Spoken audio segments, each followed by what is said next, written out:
Hey guys, this is the Priest Patch 715 update. We're going to start off with Shadow because Shadow had a lot that changed.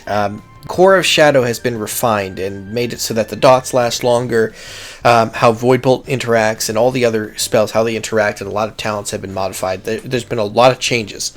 So if you play Shadow, I would take a moment, go read what these changes are, because while they don't necessarily change the priority list and how you cast spells, they definitely do change the way that you can benefit from cleaving and multi-target and even single target DPS, and how your talents interact with your rotation overall. The big thing here is that I moved the Insanity buff tracker to the top left, and in its place is now a Mind Blast spell cooldown tracker. And for the rotation, I added in extra conditions for Shadowward Pains so that it handles the Misery talent, assuming that if you took it or whether or not you took it, and it'll show the priority according to that.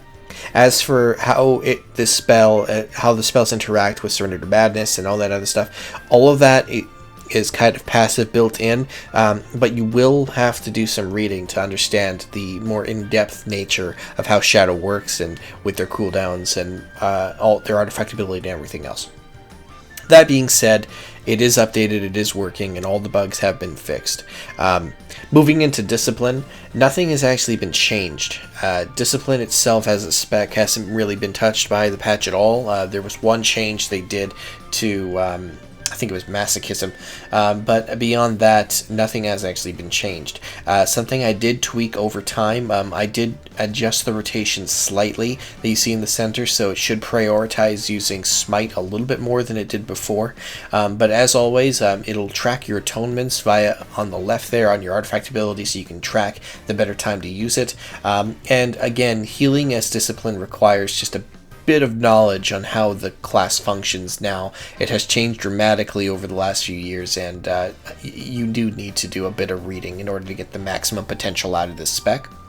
Lastly, for Holy, again, not a whole lot has actually changed. Desperate Prayer is now a baseline ability, but that's not really affected by this profile at all. The big thing here is that I changed the tier artifact ability on the left to now track the artifact activated ability, whereas before it tracked the proc. That being said, you can find this profile on chesder.weebly.com and also on the Rebrandly link if that's what you have bookmarked. And I hope you guys like what you see, and I will catch you in the next video.